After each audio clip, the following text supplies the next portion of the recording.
All right, so this is the first lecture for Chapter 5, the pelvis region, and in this lecture we're going to cover the osteology of the pelvis. So the bony pelvis, here's a good picture of it. It consists of two hip bones, which are these two sections here, two hip bones, and then they're joined at the sacrum, which is this kind of central terminal portion of the spine, and then this coccyx here, which is this little tailbone here. It has three major functions. It's going to transfer weight from the axial skeleton to the lower extremities. It provides attachment for muscle and ligaments, and then it protects both the abdominal and pelvic viscera. Because even though this is the pelvis, some of the abdominal viscera, like the GI tract and vasculature, can come down into the pelvis, both normally and in pathological situations. So a border we want to point out here is the pelvic inlet, also known as the pelvic brim, and it begins here with the sacral promontory, which is this bony prominence that sticks out at where the L5 vertebrae comes and joins with the sacrum. So it comes out at here. Then you have the arcuate line like an arc here of the ilium. Then you have the pectineal line here on the pubis here. And then it goes to the superior portion of the pubic symphysis, which is shown right here. And then it goes around. So you have the superior portion of the pubic symphysis here, goes down the pectineal line here, arcuate line here, and then you're back to the sacral promontory. So deep in the pelvis here, you have the pelvic outlet, which is a diamond-shaped aperture because it has four corners like a diamond, and then it starts at the tip of the coccyx, which is shown here. Then it goes to the ischial tuberosity, and one of those borders is the sacrotuberous ligament, which is going between the sacrum and the ischial tuberosity. Then you have the pelvic arch, which is formed up like this and comes up to the pubic symphysis.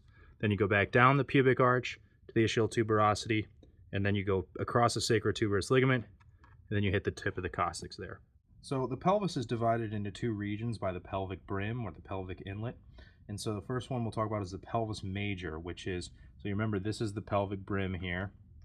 And so anything above this is called the pelvis major, also known as the false pelvis. So it's any region that would go above here up to the border of the iliac crest here. So that anything in here is considered in the false pelvis or the pelvis major. Now the pelvis minor is any structure that's inferior to the pelvic brim. So here's the pelvic brim here.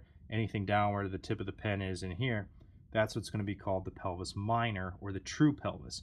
And it's defined as the cavity below the pelvic brim, but it's above the pelvic outlet, and it's closed inferiorly by the coccygeus and levator ani muscles, which we'll talk about in the perineum section. So again, here's the pelvic brim, which is the divider. Above that is pelvis major or false pelvis.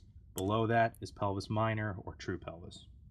So the hip bone, there's two of them, like we said, and they're composed of three separate bones that fuse together. So you have the ilium, which is here, which is this kind of large wing-shaped bone like this. And then you have the pubis, which is this kind of almost boomerang-shaped looking bone from this angle. And then you have the ischium down here, which kind of forms the base. And they all fuse together to form this kind of socket region called the acetabulum. And this is what articulates with the head of the femur. So you have the kind of a ball and socket joint, and then you have the head of the femur like this, and the neck of the femur, and then it goes down like that. And so this is what forms that ball and socket joint. So the first bone, that kind of wing bone, the ilium, it forms the superior part of the acetabulum, like we just showed you. And it has what's called the iliac fossa, which is a kind of an inner concave surface. So that's kind of this little region here. It's kind of an imprintation of the bone.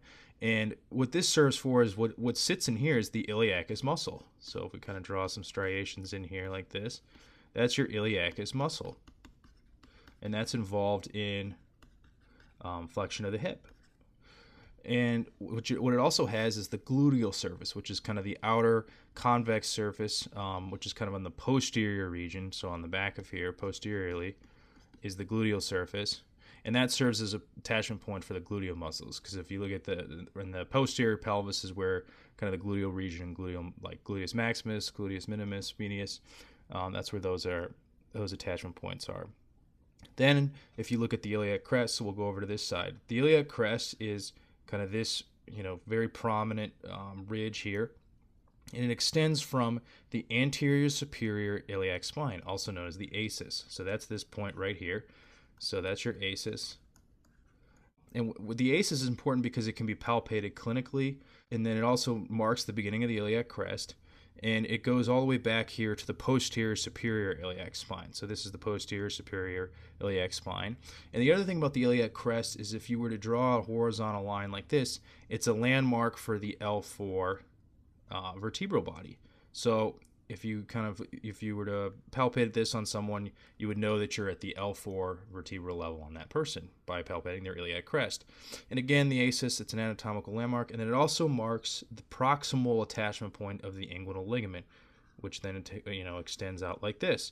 And we talked about that in the abdominal lectures, and that marks kind of the the barrier between the pelvis and then when you go into for the vasculature going into the lower limb. So the pubis bone, again, it's kind of this like boomerang shaped or kind of two portions to it here, the pubis. It's composed of a superior and inferior rami. So the superior is this one up here. So that's the superior. And then the inferior rami is here. Both of the bodies articulate with each other medially at the pubic symphysis. So this is the pubic symphysis here, this kind of medial point. And the pubic symphysis has like this fibrocartilaginous disc or cartilage structure between that kind of serves as a strong anchoring point to hold the pelvis together. And so that's the pubic symphysis.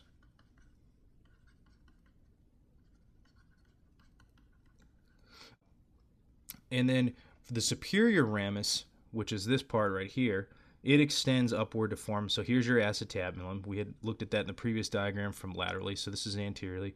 The superior ramus goes up here to help form and fuse with the other two hip bones to form the acetabulum. The inferior ramus goes this way, and it joins the ischial bone here, the ischium. And then both rami, they form what's called the obturator foramen. So this foramen here is the obturator foramen. So they help form both the superior and inferior portions of the obturator foramen. All right, and so for the last bone, the ischium, which is down here like this, this is composed of a superior and inferior rami as well. And so you have what you have here in this section is the body of the ischium, and then you have the inferior ramus, which goes up this way towards the pubic symphysis. So that's your inferior rami. Or ramus, ramus. And then you have your superior ramus, which goes up to help form this acetabulum. So that's your acetabulum there, which is that fusion of the three bones. And so then down here, as part of extending from the body of the ischium up to the acetabulum, you have the superior ramus. The posterior aspect forms the ischial tuberosities, which are the parts that actually bear the weight when you're sitting. So as you're sitting in your chair watching this video, all your weight is falling on the ischial tuberosities. So a clinical correlate here, pelvic fractures. These are, very commonly encountered in the emergency room and, by orthopedic trauma surgeons. And so two common ways are both direct trauma and then also forces transmitted from the lower limb. So, a trauma that could affect the lower limb and then transmit force up into the pelvis here. They often occur at weaker points in the pelvis. So it's going to be points kind of where junctions are, such as like the pubic rami down here. These are kind of weaker points down in here and in here. This is common fracture point down in here. Also at the acetabulum here, so where those three bones come together. So if you have an acetabular fracture, they can occur there. Sacroiliac joint, because you have the joining of the sacrum and the ilium here, and that's a kind of a breaking point as well. So the SI joint. One thing to note is that the bladder sits kind of in the pelvis right here, both in males and females. It sits just posterior to the pubic symphysis. So this is your bladder. And so that bladder is at high risk in pelvic fracture, especially if you had one of these pubic rami fractures, is at risk for being damaged. And then, if the urethra comes out like this, so you also have a high risk of damaging the urethra. Now, another thing is the vasculature can travel near these fracture points in the pelvis. And the pelvis is a very highly vascularized region. A lot of different major arteries traveling in this region. And pelvic fractures are notorious for being bleeders. They really, really bleed. And so oftentimes interventional radiology has to go in and kind of embolize different arteries to help prevent the bleeding. And so as a result of that, we're going to discuss a little bit more about pelvic fractures in the vasculature section of the chapter to kind of give you that full picture of how the fractures can also affect the arterial, because that's a key component to this clinical example. The sacrum, so this is a large bone composed of 5 fused vertebrae. So 1, 2, 3, 4, and 5. So fused vertebrae, so they don't have discs in between them. It's the terminal portion of the vertebral column. One thing to note is you have this sacral foramen on either side like this, and these are called the ventral sacral foramen or foramina. And then you also have on the posterior aspect, you have the dorsal or posterior sacral foramina. And they're each named for what sacral spinal nerve goes. So S1 goes through the first one, S2 goes through the second one, S3 goes through the third one, and then S4 goes through the fourth one. So there's 4 of them, each for each spinal nerve. And these kind of are similar to the, intervertebral foramen that the spinal nerves in the, the lumbar, thoracic, and cervical vertebrae where the spinal nerves are traveled. So these are protective bony regions for the sacrospinal nerves to exit. And so they enter posteriorly through the dorsal sacral foramen and then come out anteriorly through the ventral sacral foramen. And another point is this is a prominent feature in the posterior aspect of the pelvis. So the sacral promontory, it's a superior anterior projection of the S1 vertebra. So here we have the S1, we have L5 that would be coming in here. And so this is your S1 right here, and there's this projection right here that juts out, and it forms the posterior margin of the pelvic inlet, which is this foramen or opening into the pelvic region. And one thing to know is the sacral promontory is less prominent in females. So another thing about the pelvic inlet is it plays a significant role in the difference in pelvic structure in male versus female, and a lot of that has to do with the females having the ability to go through childbirth.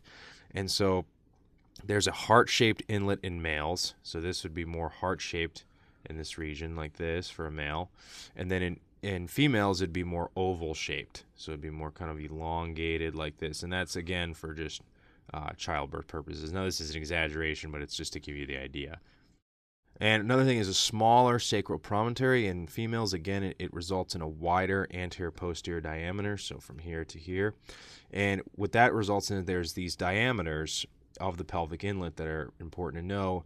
And there's the true conjugate, which extends from the junction of the sacrum and the coccyx to the pubic symphysis, and then the diagonal, which comes from the inferior pubic ligament and then goes through the vagina like this, because this would be the birth canal here. And what this does is by having a smaller sacral prominence and then a wider anterior-posterior diameter, that permits wider passageways for a child during delivery. So that makes sense that you would see this in females versus males.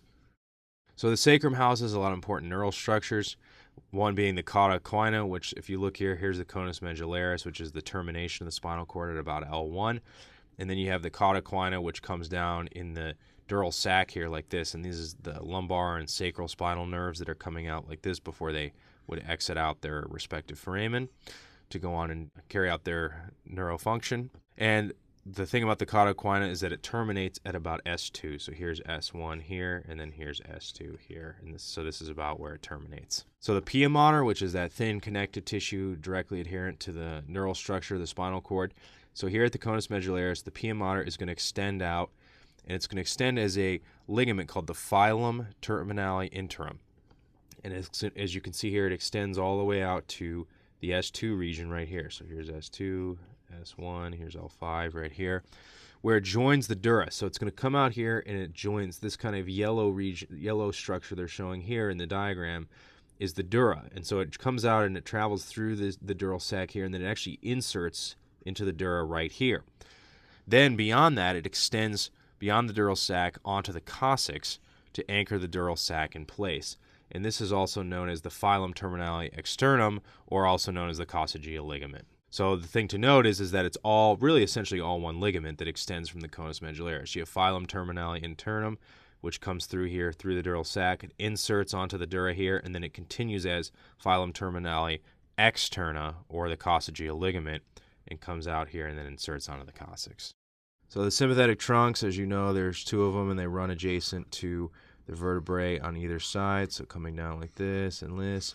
And when they get to the sacrum, they run along the ventral surface of the sacrum with about 4 ganglion bilaterally. So you have 2 here, 2 here, 2 here, and then, you know, they coming in like this, and they start to converge down here towards the coccyx here, and each trunk terminates on the single ganglion impar. So there's one ganglion down here like this, which is where both trunks come down and converge onto, and that's where they terminate, and that's your ganglion impar. And that can sometimes be an anatomy test question, so that's something to be aware of.